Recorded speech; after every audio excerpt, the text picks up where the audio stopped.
kalbėsi.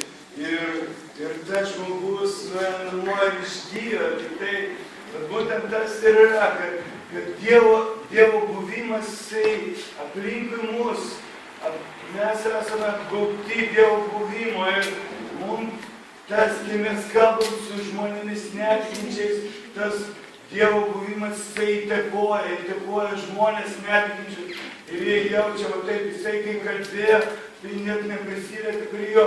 Ir tas Dievo buvimas išgydė tą žmogų. Ir tai būtent tam mes pašaukti, kad Dievo šlovė būtų apreikšta šitoj žemėj. Dievo šlovė, klausykite, Dievas šiandien išsirinko tave ir mane, kad jo šlovė būtų apreikšta šitoj žemėj. Žmonės žinotų, kad Dievas yra gyvas. Dievas yra gyvas, kad jis šiandien veikia, jis šiandien gydo, jis šiandien išlaisvina, jis duoda laisvę, jis nuima bet kokią jungą. Haleliuja. Ir jisai vertas to šlovė. Ir vieną dalyką, ką jisai kalba, jisai daugelį dalykų kalba savo žodį. Vienas iš tų dalykų atsiverskime Zacharijo, 1 skyrių.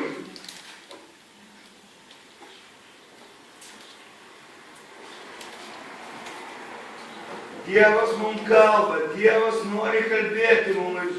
Jisai visą laiką ieškoja progos kalbėti žmonėms visokiausiais būdais. Ir šiandien jisai taip pat nori kiekvienam iš mūsų kalbėti. Skaitom Zacharijo 1:3. Todėl sakyk jiem, taip sako karinių viešpats, gręžkitės į mane, tai aš gręšiuos į jūs. Dievo noras, Dievo troškimas yra, kad mes gręžtumėmės į jį. Kad mes gręžtumėmės į jį. Kodėl? Todėl, kad jisai yra Dievas, o mes esame žmonės. Dievas nori, tai daugelis yra, daug dėl ko mums reiktų gręžtis į Dievą, ieškoti Dievo, gręžtis į jį, nes Dieve mes turėsime viską, ko mums reikia mūsų gyvenimui. Dieve yra viskas, ko mums reikia. Todėl Dievas ragina, sako, gręžkitės į mane.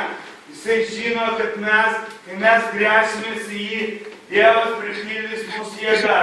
Tos jėgos niekur mes negalime gauti. Mes galime tą jėgą gauti tik iš to, pas ką jinai yra, pas Dievą. Ta jėga yra.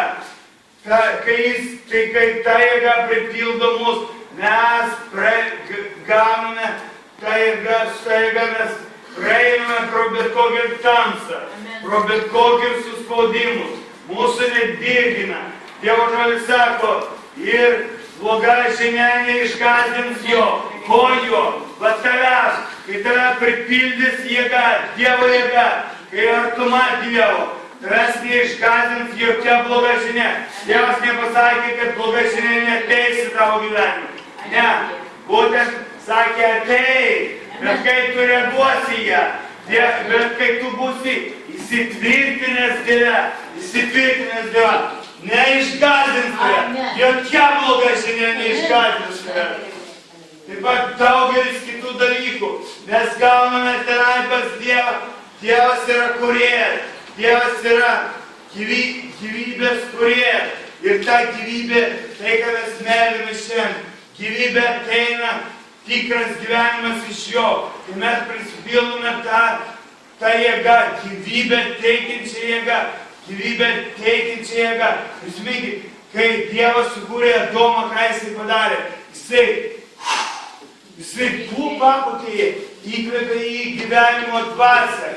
Kai ta dvasia pripildo mus, mes gyvename, mes džiaugiamės. Mes pakylėti, mes ant sparnų, mes pripildyti nauja jėga, mes pripildyti džiaugsmu. Niekad mūsų nedirgina, rūpesčiai ateina, mūsų nedirgina jokie rūpesčiai. Mes žinome, ką mes pasirinkome, mes žinome, kas yra Dievas, mes žinome, ką mes turime jame. Jėzuje. Ką mes turime jame? Jame mes turime gyvenimą, mes turime palaiminimą, mes turime, galiausiai mes turime Dievo pažadus. Dievo pažadai duoti mums. Kai ateina kažkokia spaudimą, mes praštai pasiemam pažadus ir stovime ant pažadų. Sakom, ne, skurdė, tu atėjai į mano gyvenimą, gerai, mano šaldytuvas tuščias, bet Dievas pasakė, jisai yra mano aprūpintas. Aš dedu dabar rankas ant šaldytuvo ir sakau tau, prisipildyk Jėzaus vardu. Ir Dievas jisai pažadėjo, jisai pripildys tą šaldytuvą ir dar daugiau negu ten telpa. Jėzaus vardu, taip, su kaupu. Haliuja, ir Jono 15 skyrių atsiversime. Jono 15:5. Tas pats parašyta. Jono 15:5 sako, Jėzus sako, aš esu vynmedis, jūs šakelė. Kas pasilieka mane ir aš jame, tas duoda daug vaisių, nes be manęs jūs negalite nieko nuveikti. Taigi Dievas, Jėzus sako, aš esu vynmedis, aš esu tas medis, per kurį teka sultis, per kurį teka gyvenimas.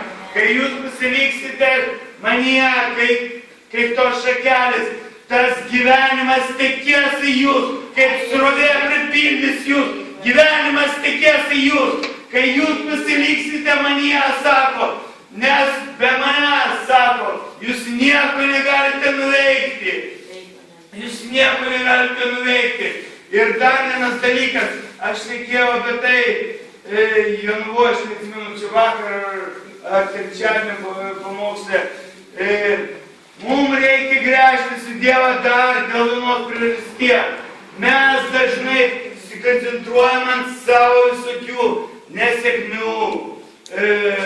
Tai, ką mes matome, aplinkui mūsų supa kažkokie pavyzdžiai negeri. Tai jie ateina į mūsų širdį, pas pažįstamus, pas draugus ir jie pasakoja mums kažkokias žinias. Ir tos žinios jos lyg tai stengiasi daryti mums įtaką. Ir tai mus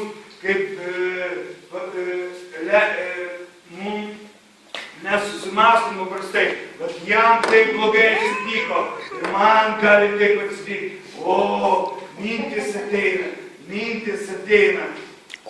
Ir būtent Dievas sako, gręžkitės į mane todėl.